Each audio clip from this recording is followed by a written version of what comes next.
Good evening, badass on the chain family. Get ready, buckle up, because tonight, crypto geopolitics colliding harder than we've ever seen it. Yeah, Ripple just walked straight into Solana territory. What? What? They basically planted a flag. That's right. XRP army heading behind enemy lines, so to speak, as Ripple hits the Solana conference 2026 main stage. Wow, that sounds exciting. And this is the showdown that nobody out there expected. XRP versus Sol. This is the final battle, the final narrative, liquidity, and institutional dominance. Man, it's exciting. And so while the crowd's still processing that, XRP quietly did the unthinkable. That's right. It led all ETF inflows beating Bitcoin, Ethereum, and even Solana. Man, even Solana, that's crazy. And then Larry Fink, the CEO of BlackRock, he finally admitted that he's been wrong this entire time about what? Oh, about crypto. And when the world's largest asset manager bends the knee, you know something big is coming. I'll tell you And that much. speaking of shifting, Jeff, Flare just launched, well, upcoming Firelight DeFi safety layer that could fix the exact structural issues everyone's been screaming about for, well, I don't know if it's years, but for some time anyway. For decades. Man, so Jeez. so crypto's actually catching fire right now. It's heating up hotter than we've seen it in a long time. But meanwhile, America dealing with its own explosion. It's not financial. Then we've got nationwide Somalia-linked fraud. This is the biggest story to come around in a long time, and it's Tim Walz, who is the governor, who is in full-blown panic mode, basically weaponized DEI. Governor is under investigation. Ilhan Omar, she's melting down on camera. We have all of that for you in a bit. Man. And then take another step in that direction. CAIR, CAIR, the Council of American Islamic Relation, facing a terrorist designation. That's right. And then you also have a bunch of Republicans flipping seats. They were told they would lose by 20 points. And everyday Americans out there saying enough is enough. And you look around the world, people everywhere are saying enough. Had it up to here. Well, actually, up to here. I mean, this is basically what look at as the collision point. You got money, you got power, corruption, national security, and the future of digital assets. And Chip, if everybody out there, you guys want the truth, the context, the receipts, well, you are in the right place. You can't handle the truth, Jeff. This is, Handle the truth. and what is this on the chain? Let's get into it. Let's go.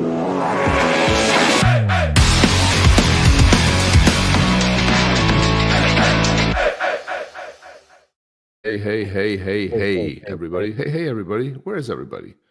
Where is Hey, everybody? you're piling in here. Greetings from Celebration. Let's do it, says Fire Tiger. Beautiful. And then we've got Scapapoose. It's just Scapoose. Scapoose. In the caboose. And Scapoose. Whatever it may be, the Scapoose. Yeah, that's what it is. That's what it is. My Pillow versus Tampon Timmy, governor of Minnesota. That's pretty funny. What a dope he is, man. What a dope. Oh my God. David Schwartz was recently in 5 inches of snow here in Yeti country. Beautiful. Mm-hmm. Well, you'll see lots of snow on the video tonight, boy. You'll see lots of that stuff. Getting into some Yeti country. Did get it right once. Well, we're not too big on memories here. We got short-term memory loss over here, so once is good enough, Rod. We'll take once. Just have to say it like 10, 20 times. So you're saying it's a chance. Just look it up, Jeff, and we'll have to do it. Yeti already. Rod's already going for Yeti. That's funny because I haven't set the Yeti meter yet. Oh shoot! Hang on a second. I just realized something. Charles, that's the wrong one selected. Well, I had the wrong one selected, Jeff. We have another upcoming exciting show. We got 2 entries in there, which is fantastic, by the way. Fantastico. It's fantastic. We got some videos piling up. We got the crypto. We got the geopolitics. We got a lot of stuff going. Got some really cool things that we're going to dive into right now. We got some David Schwartz and some Hugo from, that thing. You know the thing, Jeff. You know the thing. You know who made that famous? You know the That was thing. none other than what's his name? Sleepy Joe. Sleepy Joe. That's right. Sleepy Joe. Well, he'll be Sleepy Joe for the rest of his years that he has here. It was Brandon.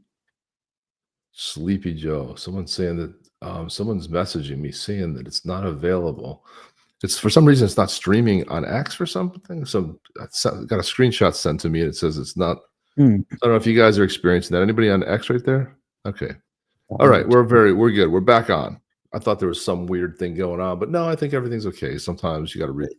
Just so good. Everybody's cool. Well, little by little, little, my babies. Be cool. Be cool. So David Schwartz had this one of these Ask Me Anythings, where you go in there and you basically ask him anything, because that's why they're called AMAs, Ask Me Anything. And I pulled somebody, Vet had posted this online, and Vet posted this thing, and I thought it was interesting because, the community always thinks like they were, oh, thanks, appreciate that. The community always has this feeling that when the XRPL was being formed and everything was going on, like they feel like they were just scientists sitting around, David Schwartz and Brito, and they were all kind of hanging out and they were going through things methodically and all these little plans. And the way David tells a story, it doesn't really seem that way. It's kind of tells a story that it was like flying an airplane while they were building it, right? So it was just like chaos. Like we're always looking back, like, in the beginning when they were thinking about this, they weren't thinking about smart contract, and they were just trying to get a product working. So I'm gonna play this video of David succinctly telling a great story. And what I like about David Schwartz is he's very transparent. He doesn't hold anything back. And I'll tell you what, it'll probably get way more transparent after the 31st of December when he's no longer on the Ripple payroll. Although he still will be, he'll be a board member, but I think he's going to be a little bit more free to roam, Jeff.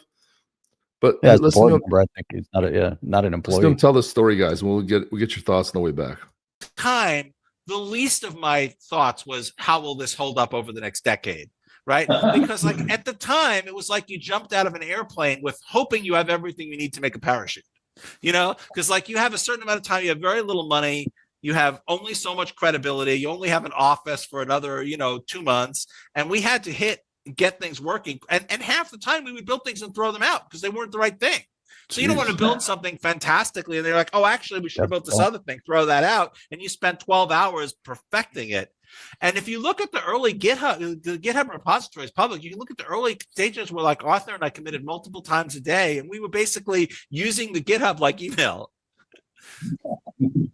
And we never we left. It's all there, so you can see how rapid our progress was in early 2012. It was crazy, man. Yeah, so early 2012 was just trying to get things working, right? And you weren't thinking about. You were just thinking about like tomorrow, like, hey, can we get this going tomorrow? What about the rest of the week? What about the end of the month? The way he tells a story about like if they had enough time to actually think about. They had an office time and they had a burn rate, right? So they had to get some stuff accomplished. They had to ship something.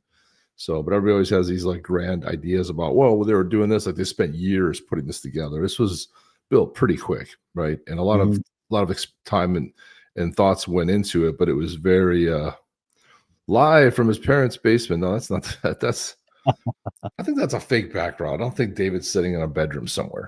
It almost looked fake. And it's way too, and that bedroom is way too clean because you see David's office. It's like, it's a mess. It's got stuff hanging out. It's got stuff hanging out all over the damn place, right? So we got this. Biden equals a Pinot pudding skull. Okay. That's what you say. And that's what it is. That's what must be. That must be the thing. You know the thing, Jeff. You know the thing. So so we kind of teased that a little bit in the beginning. He talked about Ripple going behind enemy lines. It's just joking, of course. There's no bad blood between it. But this is Luke Judges. He said they said it couldn't be done. The XRP army going behind enemy lines. See you at Solana Conference, main stage 2026. And there he is right there. There's Luke Judges, global partner success lead for Ripple X, Ripple Labs. And so this will be pretty good. This is happening the 11th through the 13th of December 2025. Solana.com/breakpoint. You can go check it out. So but I like some of the stuff that Luke posts. He posts good stuff. And we've read it here last couple of days, so it's always really good. That's right. See that right there? Love David. Love David. Love. There you David. go. You got to love it. Yeah, you do know the thing. You know it. You know the thing. Check this out, Jeff. This is interesting. XRPL Commons, they've got something cool going on here. Master the XRPL, how the XRPL handles secure transactions, multi-signing, and post-quantum cryptography with hands-on demos from theory to production to ready code. Full course available on Gitbook. Let's check that out. So they got this cool course going on there, and you can go over there and pop over there and need to sign up. Sign up. And there it is.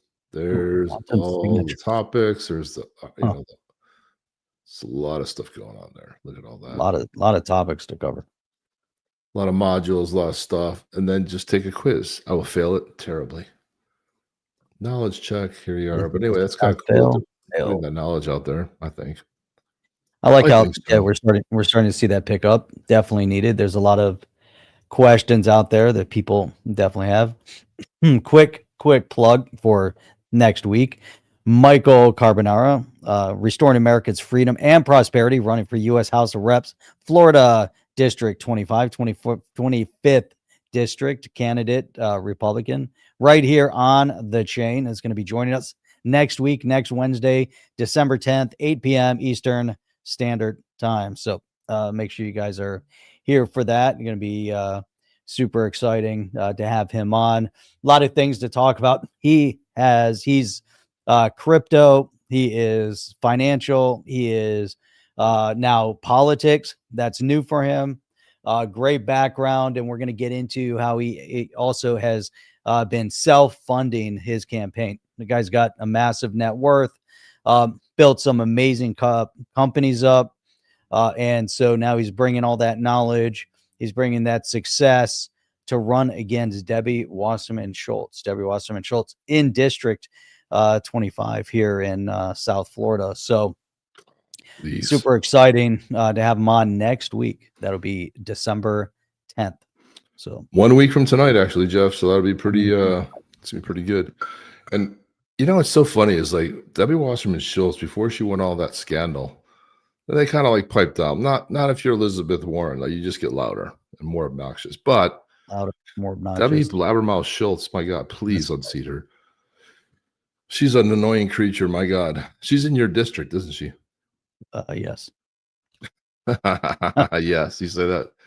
Well, there's one vote for Michael. There we go. We got one. Well, you and your wife, so that's two.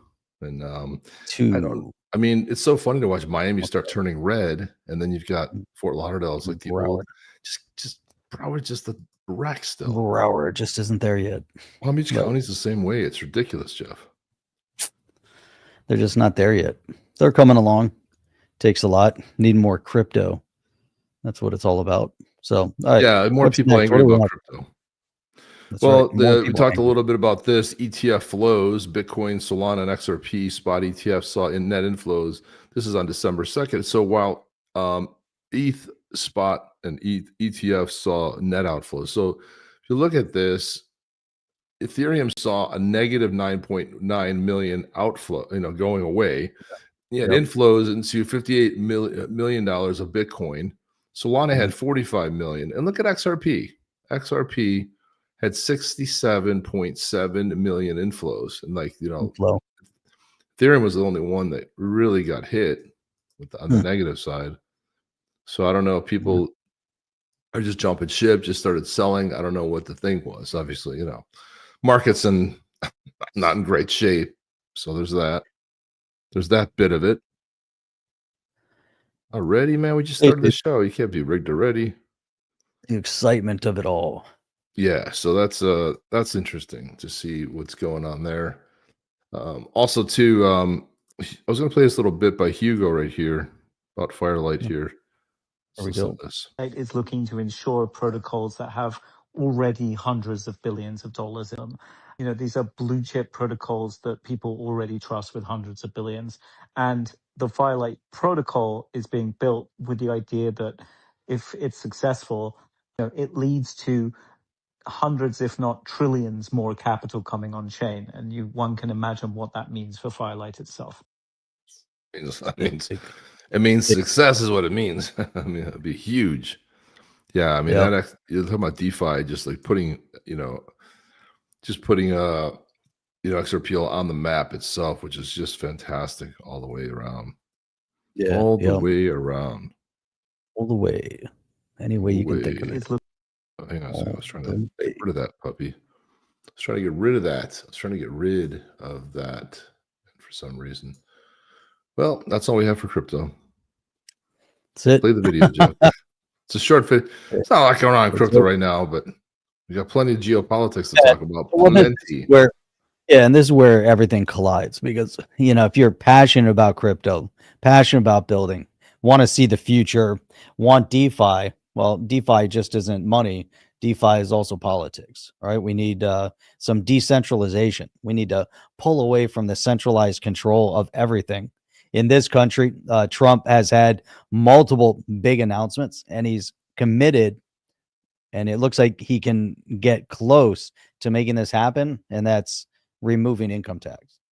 And it's amazing to hear some of the statements. And he's been chalking up win after win after win. We're not even a year into this thing yet, getting close to a year in, and he's had more victories across the board than I think any president, before him, in such a rapid succession, just one after another, and the world's coming together. So we have to really gravitate to what's actually happening. We have to understand it. And then we have to say, okay, if we're passionate, we want to see the development of this new financial asset class. We want to see the building blocks. We want to see the technologies keep developing. Well, then you got to be very aware, right, Chip, of everything else that's going around us. What good is all that if you don't have your country? If everything implodes, like what's going on in Minnesota. Right, Minnesota. But it's also going on in Dearborn, Michigan. And boy, did I make a great choice in 1992. Holy cow. It was so funny. I was watching this, and it was because of Sting that I second-guessed myself and said, you know what?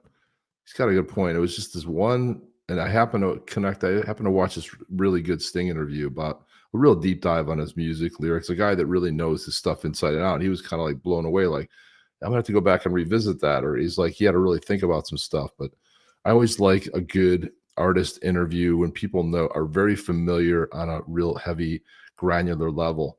And so I remembered that was really was that whole thing when he said, yeah, I took a chance on music. I either went to music and saw how that was going to go, because he was a teacher. He's like, I would have just ended up becoming a headmaster, and then that would have been my life. I would have seen my life the next 30, 40 years. Instead, he became one of the premier lyricists and musicians that wrote a lot of amazing music. So, and I thought the same thing. I'm like, yeah, do I want to go to Ford and retire from Ford and stay there in Dearborn, which it was 30 years ago. I saw it. It was not a good place. So I was like, it's only going to get worse. And sure as hell, it did get worse, a lot worse. And I don't want to be waking up by the prayer, thing going off at 5 a.m. either, Jeff. So that would have been a good thing. Don't love that. Nobody likes that. So, Chip, we have a winner. We have a winner. All right. Fantastic. Good. Glad you like the new background. See my Josh Allen over there? My Josh Allen bobblehead. Josh Allen. I was wondering when somebody was going to chime in and say it. It's like half the show, like we're almost halfway through, and Chad, man, bing, bing, bing, bing, wins, big winner. Yeah, so wins. Jeff redoing his studio too, so he'll have a new studio soon. It'd be sweet. Be awesome. You just have to update it every once in a while, Jeff. That's all. A little fresh coat of paint. And it's always a good thing. It's always a good thing. Even get a new lemon tree. Maybe I'll get a income tax is voluntary by default until you elect to file the first tax return.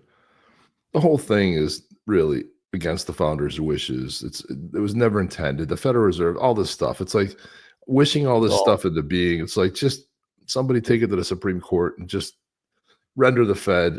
Why would you have a third party that charge you to coin money for your government when the House of Representatives in charge of that? They can coin their own damn money. Why are we paying interest to somebody? It's like the most foolish thing you've ever heard. You want to talk about the biggest scandal in history? It's the biggest scandal in history since 1913. Talking over 100 years, this thing. Most central banks, they haven't lasted between 20 or 30, 40, 50 years. They got an expiration date. So that's the other thing. I think Trump hasn't talked a lot about it, but I think that's what's in the plan too. If he can get rid of, imagine all the money you make, you keep. Wow, how fantastic is that? Like, no, trying to figure out, oh, did I have enough deductions? Am I doing this? Is this deductible? Crazy. But the businesses will still pay tax. You know, it's just for people. And then what's happening in Florida? We're thinking about, you know, DeSantis, who wants to. He's like, why would you, if you buy a house, you pay it off, and you got to get taxed on it every year for what? Right. So for primary homeownership, dude, I can't wait to vote for that on the ballot. It's on, what is it? 2026 October coming up. No, yep. But who's going to vote against that, Jeff? Who's going to say, like, no, I don't want that? Like, who would not vote to not have property taxes? No, it has to be your primary residence, right? And businesses will still pay it. If it's not your primary residence, you'll still pay. That's it. Yeah, you know. So yeah, so if you're a homestead, then you're not going to pay, and then everybody else, if it's a second home, you're still paying property tax. But it's been proven, you know, where we don't have a state income tax. I would like to see the direction that Trump's moving in right now to get rid of income tax on a federal level. And he's really talking, initially, he was talking 150,000 and under to pay nothing, but he wants to get to a point where it's minimal across the board. And he's looking at all sorts of different ways to bring in more revenue into the country. And when we were prosperous and successful, you know, there were tariffs, and the tariffs were really, you know, fueling the economy. And we get back to that point where we've got an economy that's fueled, that's got sufficient revenue, and we're not taxing the people to oblivion. And that's basically what's happening. The middle class are being taxed to oblivion, so you can just barely afford, you know, to survive. And that's what they want. They want everyone to just barely be surviving, instead of let everybody have a great opportunity. Now you get to consumption tax from that. And I think that's the direction, the most probable direction, is that you levy some additional consumption tax in the term of some sort of a VAT. Now it's just strictly on what you buy, and all the visitors coming in, you know what? You're collecting lots of tax from them too. So there's a lot of different ways to balance things out. It's going to be a net positive. It's amazing, you know, to rework it. And you see 1913 was when they ratified the 16th Amendment. So how much talk has been on this fair tax? That's been going around for a while. So we're getting close. No. We're getting close. That's a band-aid. Oh, let's do tax a different way. No, let's not do it at all. Let's go back to the founders' wishes, right? But this is the whole thing. What you notice what a panic mode the Federal Reserve's in, when all of a sudden revenues are coming in the Federal Reserve has nothing to do with. It's the first time since 1913 we got rid of tariffs, but that's how we used to fund the government. So if you think about it, they're sitting around twiddling and they're like, we have an infinite supply. Yeah, well, let's audit those books. Like, I feel like the audit's coming. Like, you have to. Look, if you think about the SEC, you're basically audited every quarter, right? One big audit during the year, you self-audit throughout the year, and you have one regular audit. Every 3 months, you got to report, yet this institution that's charging a crazy amount of interest on money that should be coined by the U.S. government, why are we paying? It's like someone doesn't know, no one ever has an answer for it, but people have become very complicit. They're like, well, that's just the way it is.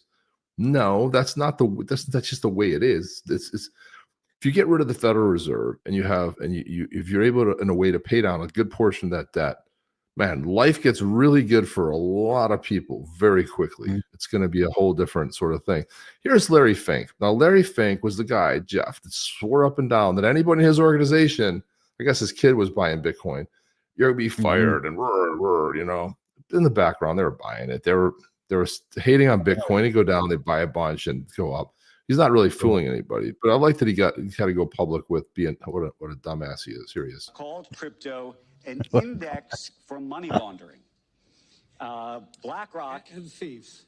and thieves. Yes. Money laundering and thieves. Right. You now have the biggest Bitcoin ETF. So what happened here? So funny. I have very strong views. Such a But that turnaround. doesn't mean I'm not wrong. By having strong views, you have to test yourself and ask yourself. And in my role, I see thousands of clients a year. I have governmental leaders, and we have these conversations. And my thought process always evolves. And this is a very glaring public example of a big shift in my opinion. Come on, dude, you're not fooling anybody. We all know. He does. It doesn't make sense. I have strong views. Well, so do we. Jeff and I have strong views. You guys have strong views. What does that have to do with and with the question you were asked of like, why are you suddenly down? Why do you have the largest Bitcoin ETF? Well, I have strong views. Oh, okay. So you get these. Plus, you got that numbskull on stage from the CNBC, total left loon job. He's like, he doesn't press him on it. He goes, they all laugh. I'm like, well, that's not what I asked you. What I asked you very specifically was why and how come and why strong views. It's unbelievable, Jeff. Check out Croatia. Ay, ay, ay. Do you actually make any money? VAT tax. The best thing about the VAT tax is the name, Jeff. Like, I remember going to Europe and I remember paying VAT tax. I didn't really understand what it was. But then when I understood it's value added tax, now what you want to talk about an oxymoron? What value is added via a tax?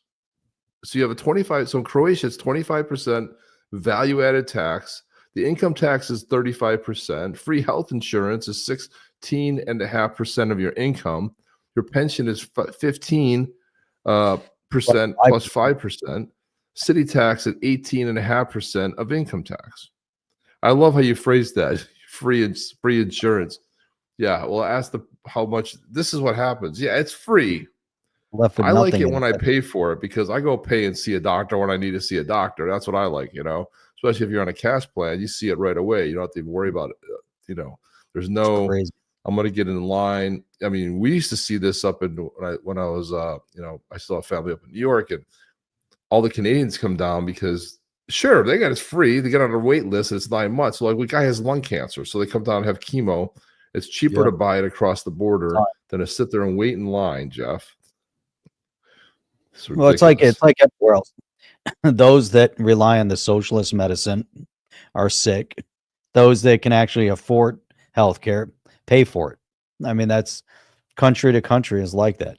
Anywhere where they claim to have free healthcare, your free healthcare is significantly lacking. Now, in this country, I would like to do away with health insurance. I think the only thing that we need in this country is catastrophic health insurance. If you go to the hospital, you get in an accident, whatever it might be, long-term support care. But to go to the dentist for regular checkups, to go to the doctor if you have a cold or you're sick or you're doing a physical, why in the world are you going there and having insurance cover it? What sense does that make? It makes zero sense.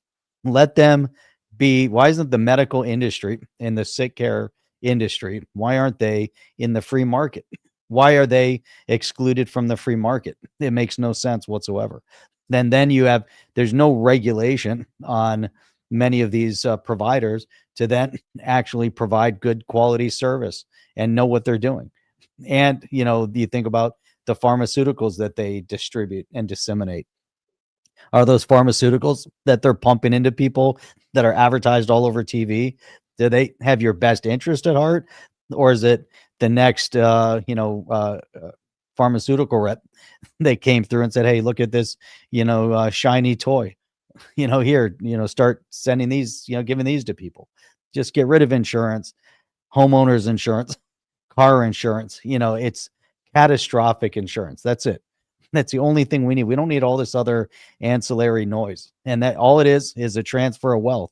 The insurance companies post massive profits and they're gouging the people. And it's this way. And the reason why this can happen, it's all going to go back to a blockchain based audit system where it's 100% transparent so you actually know what's happening. Obviously in a public domain, it's going to be really critical with government. We want a fast audit. Well, here you go. Put everything into this blockchain. Let's make sure that we're providing clear audit, that we're holding our income and our inflow and outflow to account. You're not going to have what's going on in Minnesota. You're not going to have them sending all this money to these Somalis that end up over in the hands of terrorists. And, it's just insane that this stuff happens. And then then when someone gets held to account nowadays, it's like, oh, this is what's happening. And they saw it happening, but they're an elected official. Sorry, you can't do anything about it. It's insane. Jeff, what's really weird is like during doing show prep, I'll see so many things like you'll see them, you'll remember it because you can't put everything in there. We already have too many stories right now. We can't get to them all. Tons. Right. The funny thing is like, so because we talk too much, that's part of the problem. But I mean, what are the chances that I would be able to find this video? This guy lays it out perfectly when the government gets involved. Here we go. You can get a plumber to your house in the middle of the night within an hour. But if you go to the ER, you could wait 6 hours. Why? The federal government never tried to make plumbing affordable and accessible. You can buy an 85-inch television for $1,000, but a dialysis machine costs $30,000. Why? The federal government never tried to make televisions affordable and accessible. You can get LASIK surgery done for $1,500 because it's not covered by Medicare or Medicaid, because it's elective. But if you get a major surgery, it could cost you $100,000. Why? The federal government never tried to make LASIK affordable and accessible. Socialism is killing every industry it touches. Yep. Jeff, 100%. Like, for example, last year I got my eyes done, right? I got both my lenses replaced with these, there's three levels. There's like a basic level, there's like a mid-range, and I got like the Steve Austin, bionic eye that allows me to see all this kind of cool stuff, close, far, or whatever. And it's not covered by insurance. So they're talking to me like this. Well, look, it is really expensive. If you're going to have this thing done, you're going to have to pay cash. And I'm thinking, Jesus, how much does this shit cost? It's like $20,000 an eye, $40,000. I mean, you have some small procedure done. I had some blood work and I looked at it. It was $5,300 for some blood panels, $5,300. And I'm thinking and the more the doctor's telling me, I'm thinking this is going to be expensive. He's like, I go, well, how much is it per eye? Like, how much is it for both eyes? He goes, it's like $3,300 an hour. I'm like, okay. So it's like $7,000 out the door. He's like, yeah. I'm like, okay, cool. Let's do it. I was like, but the way he was like talking about it, because you know why, Jeff? Because the federal government never tried to make lens replacements affordable. That's right. It's a sad thing, but it's true. What is this? Jim D saying, I just had Medicare pay $99,000. What? Paid to shock out of AFib. Yeah. Okay. So that's funny because I had the AFib thing last year. I had the AFib going on, so I had to get the abrasion. It's called. I didn't look at the bill, but my God, $100,000 to that for the abrasion shock. This is why it's so screwed up, because then you've got people who go to hospitals, have no insurance, never pay. And so you got to jack up the rest of the bills to make it profitable. Meanwhile, hospitals are closing all over the US because they're not profitable. I'm like, because during COVID, they were getting paid. Somebody came in dead, 2-car accident, both people died. Well, you test them, and if they had COVID, then you get paid for each one of them. That turns out they both had COVID. The numbers soared up through the roof, and it was all a farce. Every single bit of it, Jeff. The whole thing. Crazy. You know what time it is for? Time to play that kick-ass video, guys. You want to see another stellar, amazing video. Let's roll this one, guys. Please turn your speakers up, sit down, get your coffee, get your drink, get your smoke, and kick back, and let's watch this. Watch this. And type Here we go. Yeti too. Type Yeti while you're at it. We only have 5 in here so far. That's it. Yeah, type Yeti. Let's get him rolling. Rolling. Here we go. It's 5 apples tall, glowing sort of pure chaos. Lil Prowler steps in like a tuxedo of trouble. Cute, fearless, and ready to rearrange the forest tonight. Ladies and gents, let the giveaway begin. And tiny paws tapping in the moonlit snow. Little fluffball strutting with a big time glow. Oh, don't blink now, he pops like a spark. Flash a light, boom, he's igniting the dark. Don't poke the puffball, rocking that winter coat. One zing of that sword and your fears go smoke. He's smart, but he swings like a storm. Forest floor shakes when he starts to perform. Cute trouble, yeah, he packs that power.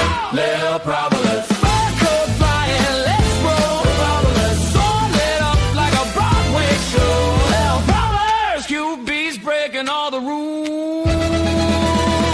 Tiny king of the forest.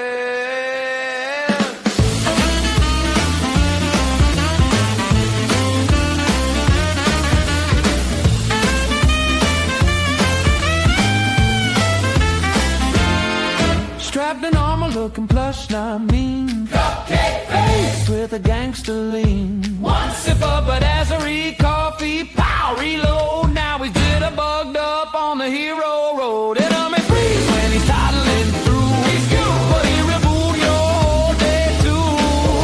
Sword flashing bright like who wants smoke. He's the boogie woogie bruiser of the Yeti folk. Lil Prowler's fury in a fur coat.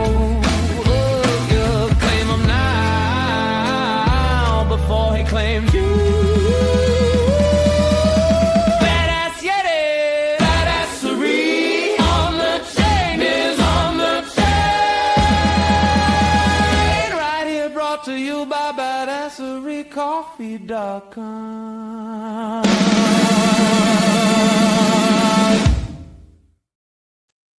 Boom. There you go. wow. I saw Paul Anka in there. Like, Paul Anka? No, that's not Paul Anka. I'd say it's a little cherry poppin' daddy, maybe.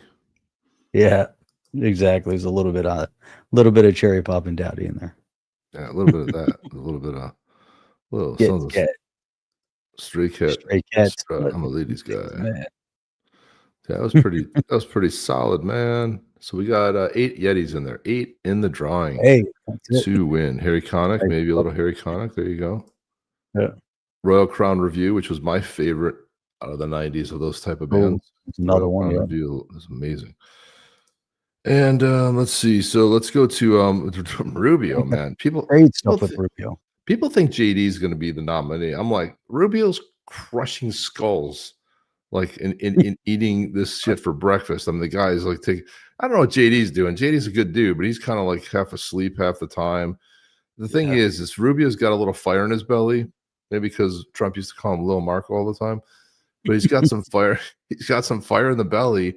And JD is just like, he's like mono. He's like, well, I'm JD, man. And I'm like, what? You know, he doesn't have the cult of personality. But Rubio unleashed this week, man. Holy cow. Here he is talking about radical Islam. All radical Islamic movements in the world identify the West writ large, but the United States in particular, as the greatest evil on the earth. And every chance they have, the notion that somehow radical Islam would be comfortable with simply controlling some province in Iraq or Syria is just not borne out by history. Radical Islam has shown that their desire is not simply to occupy one part of the world and be happy with their own little caliphate. They want to expand. It's revolutionary in its nature. It seeks to expand and control more territories and more people. And radical Islam has designs openly on the West. On the United States, on Europe, we've seen that progress there as well. And they are prepared to conduct acts of terrorism. In the case of Iran, nation-state actions, assassinations, murders, you name it, whatever it takes for them to gain their influence and ultimately their domination of different cultures and societies. That's a clear and imminent threat to the world and to the broader West. but especially to the United States, who they identify as the chief source of evil on the planet. Okay, the reason why they hate the Kingdom of Saudi Arabia, the leadership of the UAE, of Bahrain, is because they've allowed the United States to partner with them. That's why they hate them. They consider them infidels for it. They hate Israel. But they also hate America, and they hate anywhere in the world that we have influence. They seek to attack it, including here in the homeland. If you look at the domestic terrorists, at the attacks that have happened here domestically, the overwhelming majority of them have been inspired by radical Islamic viewpoints. And that includes the shooting in the Pulse nightclub in Orlando, Florida. That includes the Saudi pilot in Pensacola, my home state, 2 attacks. Yep, there you go. Spot on, Jeff. And here he is in the cabinet meeting. By the way, I saw an interesting stat today, Jeff. Check this out. So far, not even in a year into the Trump presidency, he's held 9 cabinet meetings. Do you want to take a guess on how many cabinet meetings Joe Biden held over 4 years? And one of them was done by Jill Biden. You want to give a guess? Like 2 or 3, maybe 4. It was 8. 8 total? 8 over 4 years. Trump's already done 9, 10 months in, so that tells you something. And here's Rubio in the cabinet meeting, and he's still going off. He's getting mad, Jeff. I like it. I like when he's bad. And I can go down the list. Why has he focused on mass migration? It's very simple, because no country is safe if you can just walk in without us knowing who you are into your country. We've seen the destruction that that's wreaking, not just in our own country, but the impact that it's having in Europe and in many other parts of the world. You talk about trade deals and the trade situation. There you go. There you go, crushing it. He's right. You can walk in any part of the world, and if you think about it, Jeff, it's just it's insane, right? Like, and how have people become so desensitized by this? Like, I really don't even understand like how they've gotten to a point of where they just accept it. It's like, look, man, if you boil it down a country down to 3 things: language, culture, border. If you lose 2 of those, you don't have a country anymore. If you lose all 3, there is no country. We talk about that all the time, like culture, go to France because I want French culture. I want French food. I want to experience the Parisians. I want to see what that's like. I go to England, if I go to Wales, if I go to, Northern Ireland, Ireland, I want to feel the culture. If I go there and it looks like, West Africa, I'm sorry, man. There's not a whole bunch of white people invading, these other countries, right? So, and to me, it's not even about white people. It's about because if you look at Israel, right? You have Arabs. You have 2 million Arabs in there. What's the total population of Israel, roughly? It's probably about 7 million. About 7 or 8 million. Something like that. Maybe 9. 20% of the inhabitants there are Arabs, and if you tell that to somebody, say 20% of the people that live there peacefully. We've got a great video of a clip of a woman who's an Arab who drives a bus there. And she's like, no, I'm respected. I'm beloved. I mean, this whole idea of trying to separate people and their beliefs, it's insane. Jeff, I don't know how old this girl is, but the way she speaks, she looks young to me, but she could be 23. Who knows? But she looks like a kid. Everyone looks like a kid to me. But just listen to her talk. How succinctly she nails this, Jeff. Listen to this. I'm gonna say it. I don't care if it makes me sound cruel and heartless. I don't care that you want a better life.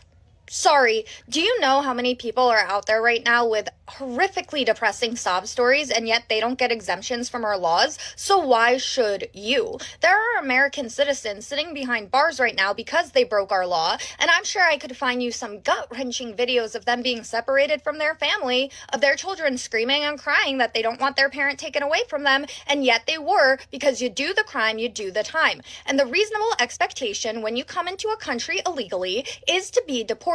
If you don't want to be separated from your family, then you should probably make better choices. The same way that if I decided to go out and rob a bank because that money would make my life better, I would still pay the consequences for doing such. So why are you so special? You know who probably wants a better life right now? Jocelyn Nungary's family, a 12-year-old little girl who was brutally raped and then murdered subsequently by an illegal alien. She will not get to live the rest of her life because Joe Biden's administration thought that they didn't have to actually enforce laws that are there in order to help keep Americans safe. I'm sure that they want a better life that they will never get because of the failure of his administration. So you can spare me with this nonsense. We all have a sob story. They're a dime a dozen. Tell it walking, because I don't give a shit. You do not get special privileges. You do not get to sit there taking $16.2 billion per year from taxpayers' dollars, where they're sitting there struggling to just make ends meet. I'm sure they want a better life. I'm sure they want their taxpayer dollars to go towards actually helping them. So why should we be giving you special privileges? Make it make sense. Make it make sense. Make it make Can you sense. make it make I sense? don't give a shit if you Makes want a sense. better life. It She's makes making no a good sense. point. Like, there's tons of sob stories, right? Parents have been gone to jail. They got young kids. You know, the kids grow up with parents. Look, I mean, tons of sob stories. But look, the bottom line is, you break the law, you gotta. There's some repercussions for it. That's just the way it works. Bam, says Mark Smith. That Tell it kid, I walk. mean, totally nailed it, man. Tell it walking. 12-year-old girl. I wonder what's long until the liberals think robbing a bank is racist. That would have sounded outrageous maybe even 3 or 5 years ago. It sounds like this is a thing already. It sounds like you've already spoken it into existence, Visual Vendetta, that a 12-year-old Yeah. kid, wonder how much longer between robbing and it's racist to rob a bank. Tell it walking. That was funny. Tell it walking. That was so Tell it good. walking. She did not even slow down. She was choking on her words. She was going so No, fast. that I was thought she was great. going to have a heart attack. My God, that was something insane.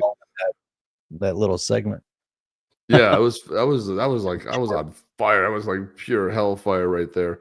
Here we go. Here we go right here. We've got Rep Keith Self in a Self, that's hearing. right. This is good here too, Jeff. Listen to this. Thank you, Mr. Chairman. I speak in support of H.R. 4397, the Muslim Brotherhood Terrorist Designation Act of 2025. Wait, wasn't this one of Trump's promises that he's talked about it several times. He's going to make the Muslim Brotherhood a terrorist organization, which it is. And it's listed as such in multiple countries. The U.S. isn't the first one to do it. Led by Representatives Mario Diaz-Balart and Jared Moskowitz. Miami. This bill would designate the Muslim Brotherhood as a foreign terrorist organization and establish a process for designating its members, branches, and affiliates as terrorists. The bill amends the Anti-Terrorism Act and treats the Muslim Brotherhood in the same manner that the PLO, the Palestine Liberation Organization, was treated during the height of its terrorist activities. It would prohibit Americans from transacting with the Brotherhood and prevent its members from entering the United States. This legislation would codify key elements of President Trump's recent executive order and provide a permanent statutory framework to address the ongoing threat posed by the Muslim Brotherhood and its violent offshoots. Despite its efforts to present itself as a mainstream political or social movement, the Muslim Brotherhood and its affiliates are rooted in an extremist ideology with a long history of supporting terrorism. Founded in 1928 by Hassan el-Banna in Egypt, the Brotherhood's stated goal from the beginning was to establish a global caliphate based on Islamic supremacy, to restructure societies and governments according to its interpretation of Sharia, and to advance a radical agenda. When I was stationed in Egypt under Mubarak, Mubarak was still there, he had Egyptian armed forces kick down doors and simply shoot who was in the room, Muslim Brotherhood. While the Brotherhood often maintains plausible deniability, many of its branches and affiliates provide the ideological justification, financial support, and recruitment pipelines for jihadist violence. The Brotherhood has directly inspired or supported terrorist organizations, including Hamas and Al-Qaeda. Its influence extends across the Middle East, Europe, and into the United States. The violence and instability it has fueled has already led Saudi Arabia, Jordan, the UAE, and Egypt to ban the organization outright. This bill would bring U.S. policy into alignment with our key regional partners. More importantly, the Muslim Brotherhood provides material support to U.S. designated terrorist organizations. That fact is not speculation.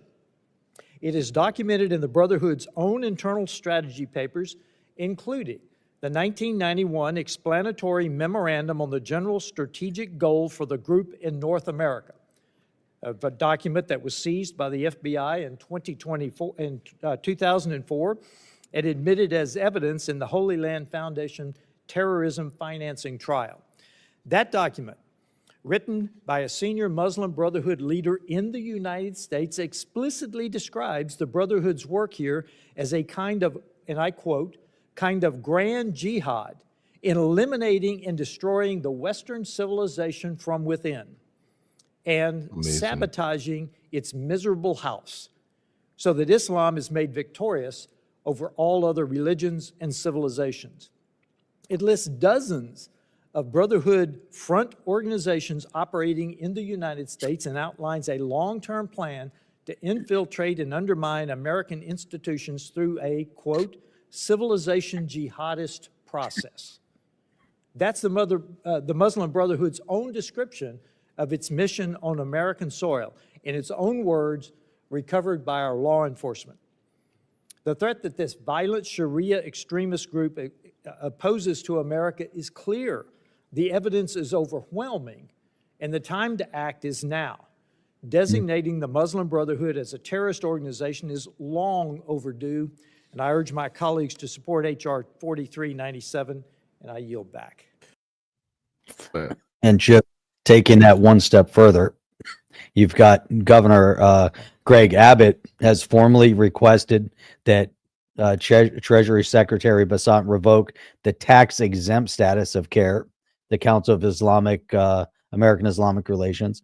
And Abbott has designated CAIR a terrorist organization because of its long-standing ties to the Muslim Brotherhood and Hamas and its ongoing support of terrorism. CAIR is one of the organizations, the offshoot organizations that Self was talking about, because it looks innocuous and it goes in and works in government. It works at school boards, local community effort, but their overall objective and the leadership. And at one point, it's been a little while, but Joe Kaufman, he's also running for Congress here in Florida. But he actually has done a lot of research and has called CAIR to the mat many different times and had embarrassed local politicians for receiving awards from CAIR and had them rescind or return the awards, because of the public humiliation of taking an award from a terrorist-linked organization. The linkage CAIR goes back a long time, and their leadership positions have direct ties. And it's not like it's hidden, it's not like it's made up, but it's just very easy to connect the dots. The thing is, the reason why it's so easy for an organization like CAIR to work here is, one, people are afraid of being labeled racist or, Islamophobic or whatever it is for whatever reason. They're not willing to call out an organization that has direct ties to terrorism. Somehow we become brainwashed and weak in this country, but for the most part, people don't understand. They don't know. They don't do their due diligence. They don't research it and see the lineage and the interconnect between the Muslim Brotherhood and Hamas and how CAIR gets funding from Hamas, and it looks in it, but it's here in the US. It operates here. And leadership come directly over and have all these ties. There's a mosque in Cooper City that they had a school that the leadership of the school had direct ties back to Hamas and the Muslim Brotherhood. And they have a mosque in Cooper City in Florida. So there's like all these interconnections and people are just oblivious to it. The town council, I was at one of the events and they brought in front of the town council just put their heads down, because I don't know if they're getting money. I don't know what the deal was, but they were just not willing to even acknowledge reality. And it's amazing to me, but people are waking up. Thank you to Trump again, President Trump, for allowing all of this to come to fruition, right? Because it's finally all of these other political representatives, from the congressional representatives to, House, Senate, governors like Governor Abbott, are willing to step up. Marco Rubio, the guy is just like, he just let all the chains and the handcuffs off. The guy's just out there. It's amazing to see, finally people are standing up. The last president that took a stand was Bush, after 9/11, when he was standing on, and people out there, it was just, but that was it. But then, look at the endless, kind of nation building and all this stuff that went on after that. You can't nation build in those countries. Look at what we got for it. What do we get out of Afghanistan? Just more of the same. It's the same group of people, just let them burn it to the ground. Yeah, that's it. It's amazing. It's just Visual amazing. Vendetta says, I agree with you, Mark. Plausible the Democrats are forming a terrorist organization to overthrow this country. Sorry, they don't have the weapons. They don't have the talent. They don't have the energy. They don't have rednecks. Yeah. I always play that clip about the rednecks. That's the problem. They don't have rednecks. So ain't no rednecks on the left. No. Islamism is the problem, not Islam itself. No, Muslims. So Islam is Sharia law. It's all that stuff. Look, you cannot, if your basic tenet of your so-called religion, I call it so-called because if it says behead people and kill people that don't believe as you, that is Islam. Muslims follow Islam. You could say now there are more secular type Muslims that don't really get into the nitty-gritty, but those, most Muslims are peace loving. They live in peace. I mean, they don't want any of this stuff. You can clearly see what's happening in Egypt. You can see what's happening in Saudi Arabia. They're all Muslims. But if you're going to follow Sharia law, you're going to implement, what basically that says kill people that don't believe you. First, you tax the crap out of them. If they don't convert, then you get allowed to behead them. Like that can't be in the name of any religion. There can't be anybody who commands you to kill everybody who doesn't think like you.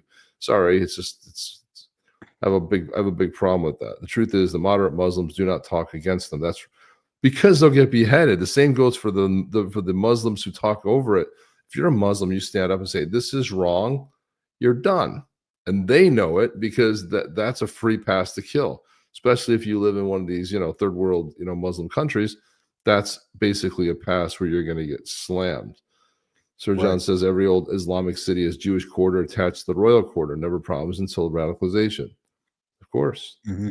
Yeah, you don't have any problem in Israel because of that same thing. I wanted to move on a little bit to Ilhan Omar. Ilhan Omar, she's another nutter. So you import hundreds of thousands into Minnesota, Minneapolis specifically. And they all vote a crazy nut job Muslim in there. So here we go. They have a representative, Ilhan Omar, who they say married her brother. It's a fraud. She tries to deny it now, but you can't really deny it because, it just happened. She shouldn't be allowed to be a congresswoman, and I'm sure people are looking at that. And she should be thrown the hell out of our country. And most of those people, they have destroyed Minnesota, okay? Minnesota, you have an incompetent governor. You have a crooked governor. He's crooked as hell, but he's incompetent. Waltz he should be ashamed. That beautiful land, that beautiful state. And all they do is complain. You have her. She's always talking about the Constitution provides me with, go back to your own country and figure out your Constitution. All she does is complain about this country. Without this country, she would not be in very good shape. She probably wouldn't be alive right now. So Somalia is considered by many to be the worst country on earth. I don't know. I haven't been there. I won't be there anytime soon. I don't think so. Trump's going to go to Somalia. What the Somalian people have done to Minnesota is not even believable. It's not even believable. And a lot of it starts with the governor. Yep. Definitely starts with the governor. He went on and on, but Ilhan Omar, like she pretends like she's some refugee in this, but a lot of people don't know this. And I did see this clip, but I've talked about this before, Jeff. Listen to this. Here's who Ilhan Omar really is. Ilhan Omar is an example, okay? She comes from a family, and they call her a refugee who came from Somalia, right? They call her a refugee. Her family were the governing party, the Marxist Islamist government in Somalia, who were overthrown and then fled. Now, technically that makes her a refugee, but she wasn't fleeing oppression, or rather her family weren't fleeing oppression, they were fleeing justice.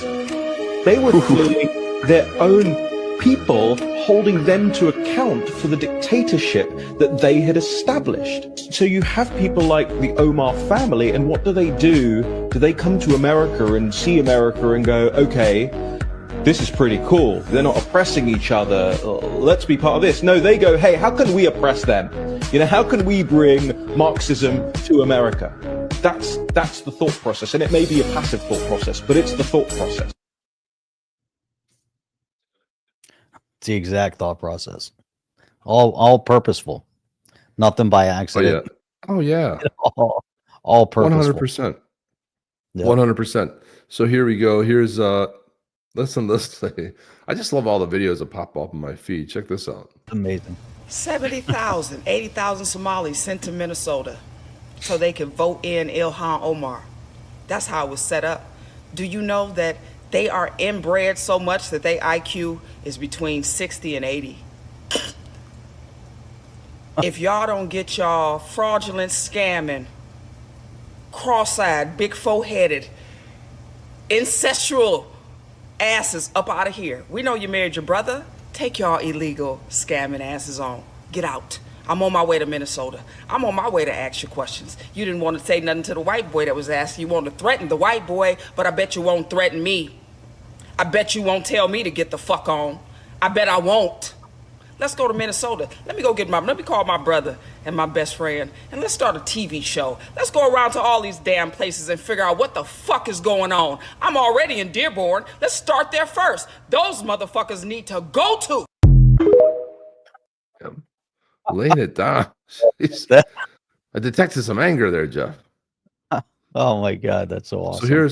So Laura Loomer, her crew cornered Ilhan Omar, asked her questions, and this is how she reacted. Listen to this.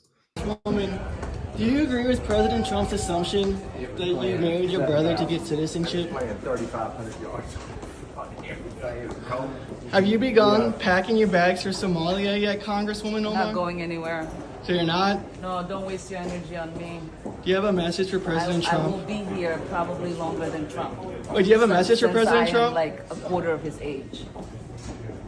Do you have anything else you'd like to say to him? Some old man losing his mind. I don't know why he's obsessed with me. Interesting. Well, thank you, Congresswoman. Yeah, Look at that stupid girl on the right. They're smiling. You gotta love it. Yeah, it's too much. And then we have this video right here talking about the corruption that's happening in Minnesota. $1 billion welfare fraud scandal in Minnesota was enabled by DEI. Let me explain. Between 2020 and now, federal prosecutors say that more than $1 billion was stolen from Minnesota's social service programs and funneled to fraudulent nonprofits like Feeding Our Future. These organizations claim services for tens of thousands of children who didn't exist. Instead, taxpayer dollars went to funding luxury houses, high-end cars, jewelry, overseas real estate projects, and worst of all, Al-Shabaab, an Islamist terrorist group in Somalia. Now, new reporting shows that the Minnesota Department of Education officials noticed red flags early. They questioned invoices that made no mathematical sense. They noticed new feeding centers were registered in strip malls that were basically empty. They saw providers claiming to serve more meals than there were children living in entire zip codes. And every time they tried to investigate, they were hit with the same accusation. If you expose this, it's racist. That's because Feeding Our Future was run by American citizens of Somali heritage. When the state began scrutinizing their applications, the organization filed a discrimination complaint with the Minnesota Department of Human Rights and later sued the Department of Education, accusing it of racial bias and discrimination. Feeding Our Future weaponized DEI by telling the Minnesota Department of Education that failing to promptly approve new applicants from minority-owned businesses would result in a lawsuit featuring accusations of racism that would be sprawled across the news. In the post-George Floyd climate, that threat carried enormous political power. So agencies backed off, approvals kept flowing, and the fraud exploded. Most of the people charged in this fraud are a tiny fraction of Minnesota's Somali community, which is now stuck with the stigma created by a small group of offenders and a state government too scared to enforce basic rules. Minnesota is now shutting down programs, launching audits, and trying to rebuild oversight that should never have collapsed in the first place. What happened wasn't just fraud. It was fraud that thrived because people put the desire to prop up diversity, equity, and inclusion over reality. And in the end, the taxpayers and residents of Minnesota are the real losers. I saw the Free Press, and I thought it was the Detroit Free Press, but it's no, it's the Free Press. It's the Free Press. I was like, there's no way this could be Detroit Free Press. I'm like, there's just no way. There ain't no way. And of course, it's called the Free Press and not affiliated. This one's like an independent journalism. Of course, you're not going to get that. You're not going to get that level of reporting in detail in a little sound bite right there. Very well and succinctly done. And this guy here gets asked one question. And this is how he responds, Jeff. I want to come back and I want to hear what your thoughts on how he answers this question. I am a woman of color. Yes. Yes. I am the daughter of immigrants. I am a Muslim. I am a feminist. I am a lefty liberal. I wouldn't I have see ever your guessed face. that. And what I want to ask you is, am I your enemy? You're not subjectively my enemy, but what you are promoting will lead to the disappearance of my people and my culture. And I will tell you this, it annoys me tremendously when I'm told by some immigrant or a child of immigrants that the only reason my country is worthwhile is because people like them have come here. It's as if to say, my ancestors built a dung heap, and I don't doubt your goodwill, but your goodwill is objectively going to lead to the oblivion of my people. I'm sorry, there is no other way to see it.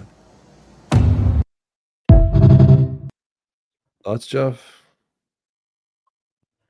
It is, it's interesting because yes, those people, the people coming here, like that woman that was talking, they're not coming here to become Americans because they're proud of America. They're coming here to fundamentally change America, so I think when he said, it's going to fundamentally change, his people, his culture, it's everything before that. I mean, he is talking about, all is he referencing all immigrants that have come here? I don't think so. I think he's really referencing, I would think, who knows who this guy is specifically, in relation to what he's, his thought process on that. But my opinion on it is, yes, there are people coming here in mass numbers that don't want to build this country in the image of the forefathers. They want to fundamentally change it.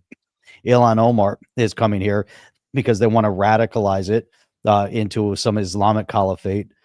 They want to fundamentally change the culture here. They've all seen the United States as enemy number one, and they know that the only way to beat the United States is to try to tear it down from within. And the more changes they can make towards Marxism, communism, Islamist dictatorship, the closer they get.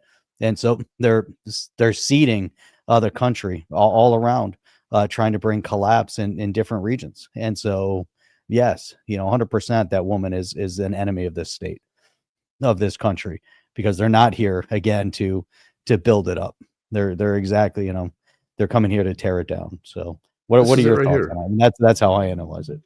Yeah, I mean, I think he says it right. You're subjectively not my enemy per se, but the group collective is, there is not going to be an escalation, and you are going to follow the tenets of Islam and Sharia law, which commands you to kill and take over and rape and pillage. And that's kind of how it is. I mean, the Vikings did that, 1,000 years ago. I mean, you had a lot of this stuff, if you look around the world, there was a lot of barbarism. There was a lot of crazy stuff that went on.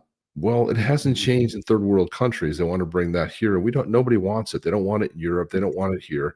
And what happens is this whole idea of this world of racism, everything in the name of racism. The one lady says it beautifully, the whole in the name of DEI. So, you countersued, and then they backed off. Okay. So this is the problem with the left, is everything becomes a trigger point. It's like, oh, racism. Oh, I was offended. Oh, gender, this and that. It's like, listen, man, we live in reality. Like the young girl said, you come here, you break the law, you get deported. There's you don't have any other sort of a chance to do anything different. I mean, why should you, right? We talked about the big win in Van Epps won. Now, we were told, Jeff, just a week ago, that he was up by as much as 23 points in a state that went plus 22 for Trump, right? Trump last night said, or the other day, he said, get out and vote. Go vote for this guy. I fully endorse him. Go out and vote. But this is the whole thing, the bullshit they're selling. Now, traditionally, these little elections don't turn out the vote. Why? Because people are working, they got families, they're doing their normal shit, right? But this is a huge win because we were told, because look, New Jersey and Virginia, basically blue states, blue people won. and everyone's like, oh my God, the tide's turning and they hate Trump. No, look at this. All right, this is a Fox News alert. The AP has now called the special congressional election in Tennessee for Republican Matt Van Epps, a major win for House Republicans. President Trump just posted on Truth Social, congratulations to Matt Van Epps on his big congressional win in the great state of Tennessee. The radical left, Democrats, they threw everything they had at him, including millions of dollars. Another great night for the Republican Party. Big win. He won by 9 percentage points, and they would have you believe. And look, these little times they don't even turn out. But the fact is, he was going to get destroyed by 20 points. I mean, you can never believe this stuff, Jeff. Mm-hmm. And here's another great report. Want to disenfranchise people? It does. It is because people don't think that their vote matters, and they're like, "What's the point?" And until you fix elections and you start voting, we've already uncovered the fact that these people were given Social Security numbers. Social Security numbers got voter cards. They were all voting because they were legally able to vote. So it wasn't fair. Then the mail-in ballots, and they just dump them. There's no checks and balances on where it comes in. Anything that comes in is good. Doesn't matter. There's no checking. There's no address checking. There's no background checking. There's none of that stuff. But this was a great report on what's going on in Minnesota with Tim Walz. Shutting off the money faucet for fraudsters. Somali pirates in Minnesota looted us for $1 billion with a B. And that doesn't count all the welfare we handed out after importing them here. And now it's time for a refund. You told me to look into Minnesota and their fraud on visas and their programs. 50% of them are fraudulent, which means that wacko Governor Walz either is an idiot or he did it on purpose. And I think he's both, sir. We're going to remove them and we're going to get our money back. The Somalis are upset that the free money and fraud are coming to an end. We need leaders who will invest in our neighbors, not attack them. The Somali community in Minnesota is a backbone of the state. Really? A backbone of the state. Billions were stolen. We don't owe the Somalis anything. Now, Tim Walz is under investigation by the Treasury Department and Congress. They need to focus on the war crimes that are coming up. They need to focus on making. This is called panic. Yep. They've got the receipts. They go back to 2021 where they were telling Harris, the VP, do something about this guy. He's quieting whistleblowers. He's doing this. He ignored it all because they thought they were invincible. Now listen to him trying to pass the buck here. Life more affordable. They need to focus on the issues they're dealing with. But this is a president in spiral doing nothing to make life cheaper for Minnesotans or Americans. So Walz lets pirates plunder his booty and he thinks Trump's spiraling? I think the man's a grossly incompetent man. I thought that from the day I watched JD destroy him in the debate. I was saying, who is more incompetent, that man or my man? I had a man and he had a man. There's something wrong with him, okay? There's something wrong with him. Democrats in Minnesota are panicking. The money's drying up and their biggest voting bloc's going adios. The pirates donated thousands to the mayor of Minneapolis. And now he's telling ICE to leave the Somalis alone. Yep. He also said this. To our Somali community. This is too much, dude. Daman Shabka, Somali Aid, God. Minnesota, Garahan, Minneapolis, Waan, Kuji, Janila High, Waan. You ever seen a bigger sellout? The weird thing was this guy won over the Somali guy, but the only reason the Somali guy didn't win because he looked like the guy from the Tom Hanks movie, the pirate from that movie. Oh, right. With the weird fingers, Yeah. They're like, no, I don't know. He was a little too creepy looking. They always got the weird eyes going on, the weird eyes. So this guy sold out. He did all his speeches and whatever their native tongue is. I don't know, Somali, whatever. This is unbelievable. Gereb Taganahan. We don't speak Somali, but he probably didn't say, give us the money back. Ilhan Omar also got donations from the scammers. Oh. So the Somalis stole money from taxpayers and donated it to Democrats. And the Democrats never looked into this. Nope. And she's not the only one. Minnesota's AG, Keith Ellison, was supposed to be stopping the fraud. Another piece but of he work. was caught on tape talking to the crooks 1 month before the FBI raided their headquarters. They said government agencies were racist And the Attorney General said he'd make a call. Just getting the question, just getting the inquiry from the AG is sometimes enough to make people knock it off. Sure. And then they started talking cash. And we are willing to put our money where our mouths are in that sense, helping elected officials that are interested in protecting communities of color specifically. So Ellison said this meeting isn't about money. But a few weeks later, donations were dropped into his account. And now he's playing the race card. He wants us pointing fingers at each other while he and his cronies run a scam on America. Weaponizing negative stereotypes and racism against our neighbors is morally wrong. White people get blamed for stuff their ancestors did hundreds of years ago.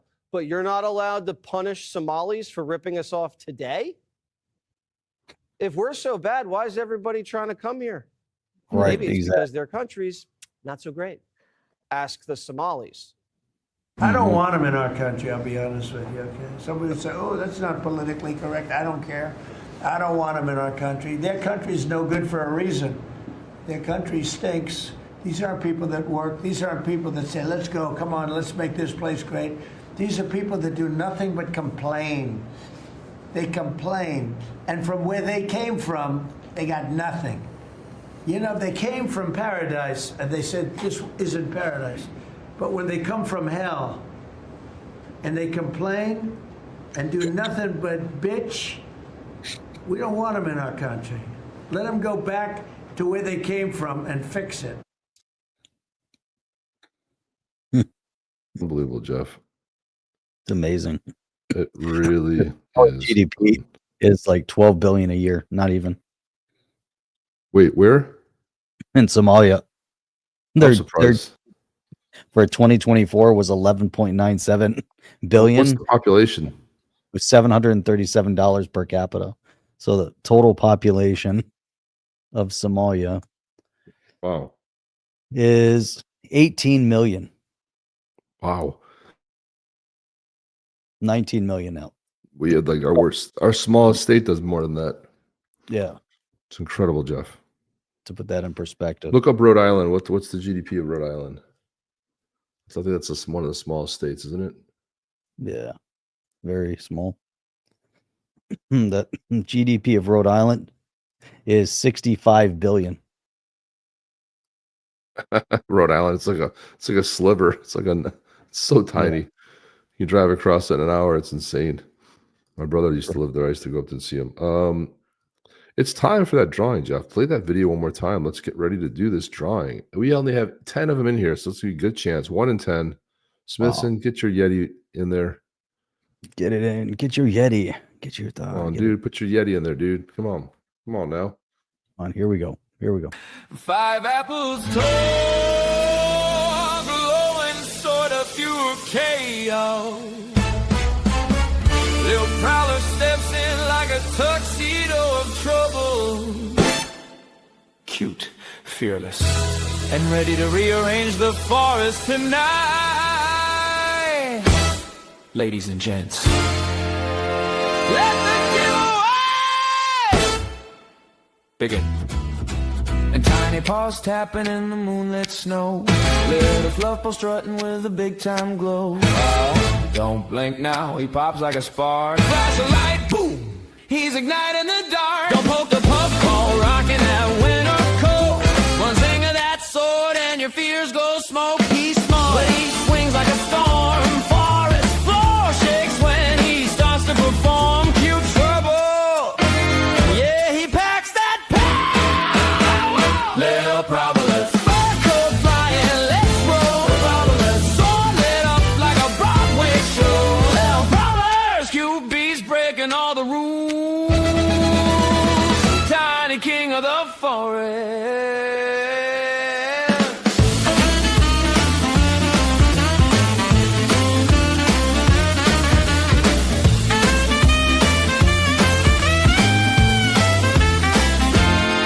Strapped in armor, looking plush, not mean. Cupcake face with a gangster lean. One sip of Badazzery coffee, pow, reload. Now he's jitterbugged up on the hero road. It'll me freeze when he's toddling through. He's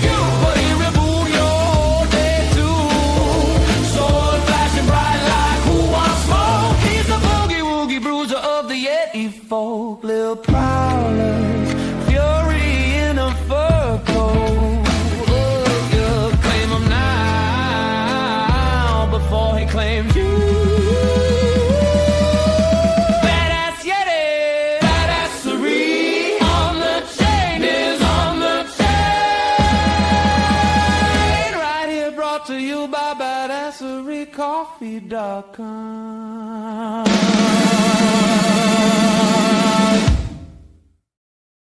Yeah. Yeah. Oh yeah. That's what they say. Like, oh yeah, Jeff. Oh yeah. Oh, if Sir John wins, he's sending his Yeti to the Somali Oh, charity of Minnesota. Oh God. Minnesota. This is too funny. So you just took yourself voluntarily out of this. The algorithm gods. Look, Rod's already saying Rod's already here. Won yet? You haven't actually won anything yet, man. The Yeti scam. Here we go. Smithson, you put your Yeti in there. He says he's not going to do it. Come on, everyone's not going to do it. Somebody put in there earlier. Does everybody have a Yeti by now? I mean, I don't know. I would think so, but if you don't, you can go buy one. Here we go, Jeff. Yeti. We have 11 in here. So go ahead and put the music, and there we go. Boom, boom, boom. Boom goes around. Boom, boom. Who's it going to be? Zober. Zober's the big winner. Zober, you still in the house? Zober. Are you still in the house, Zober? Zober. Okay, well, you know what that means. You know what that means, people. It's for the children. Zober is the winner. Look at that. Boom. Look at that quickness. Like the quickness. With the quickness.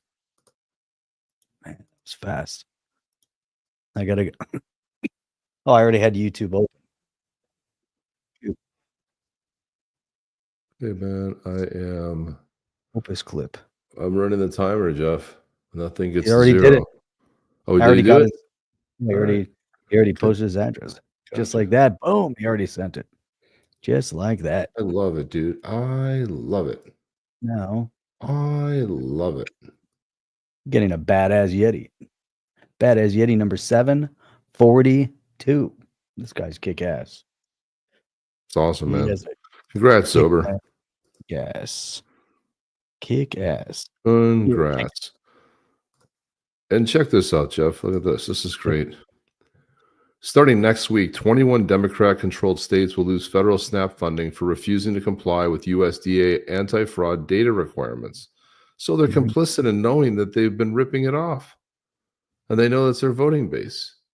And they're done. Like, tell us you're guilty without telling us you're guilty. That's right. All right, Zober, you own it now. It's yours.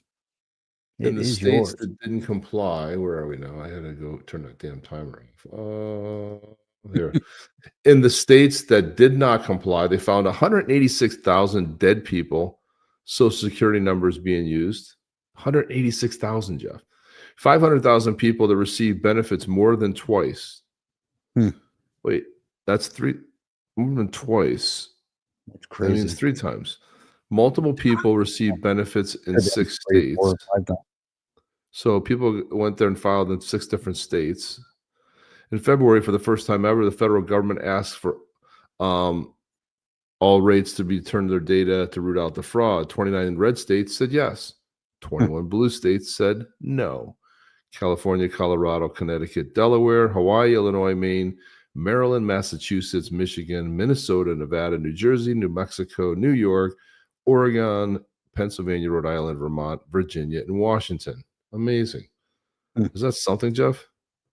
So they're going to basically lose all the SNAP benefits because they do not want to come clean. Thank God. So awesome.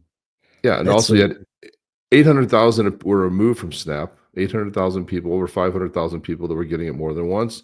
So that's like 1.2 million right there. It's 170 million. Everybody has to requalify. So that's going to be. So, Jeff, you talked about winning earlier. Let's look at the winning. Trump signed legislation that terminates Biden's Green New Deal. Funding halt stops billions in IRA and climate spending on renewables. Net zero goals revokes mandates for zero emissions in vehicles and federal ops. The EV mandates ends all EV requirements for fleets and industry standards. Carbon metrics ends removes social cost of carbon from regulations. DEI funding cuts DEI programs linked to green initiatives. Paris Accord withdraws from or ignores international climate commitments. There's just so much winning going on, Jeff. So much winning going on, man. Man. Great. It's Wow. great. Winning. Winning. Winner, winner, chicken dinner. Gotta love it. You have to love it. You have to love it. I love it. Snap. No need for a good investigation. It's totally rigged. Of course it's rigged. It's always funny, like the corruption in government, except did you ever notice, like, when you start talking about voting, it's like, oh, there's no corruption in voting. That's the one thing that works in government. Everything else is corrupt, but that's the one thing. That's the one thing? Sure. That's okay. the one. That's all there was. That's the one thing, Jeff. Okay. Yeah. Okay. Gotcha. Anyway, that's all the time we have here. We will be back next Wednesday, Jeff, with a special guest. We got a bunch of guests coming in here. We're going to be lighting it up in the next couple of months. A lot of cool guests going to be joining us. John Deaton will probably be back in here. So we're talking about his campaign and what he's looking to do. We'll probably have some more political figures on here as well. Hopefully we can get Byron Donalds in here, who's running for governor of the great state of Florida. We've had him on the show before. Looking to get Hugo Filion on, looking to get a bunch of other folks on. So it's going to be should be a good year rolling into 26. That's it. And we're back on here Saturday morning, actually. I know. I'm just talking about next week. No, I know. And Sunday too. So Sunday. Although Saturday is my wife's birthday, Jeff. Saturday. There he is. Saturday. Michael Carbonara. It's next week, next Wednesday. Mark it. Go log in and hit the notify me so you get notified when we go live. And we will be as punctual as we possibly can at that 8 o'clock time, respect to the guest time. So exciting to have him in the podcast. And then I'm going to be hosting him at an event the following evening. So that'll be really cool. Back to back. Let's get to meet him in person. Awesome. Interesting. All right. Well, I think that's all the time we have, guys. We will be back on Saturday morning. I may or may not be here, but one of us will be here. Eastern Standard Time. Eastern Standard Time. So that's all we got, guys. We'll see you on the next one. Chip and Jeff out. Are you down with OTC? Please like, subscribe, and click the bell to be notified when the next video drops.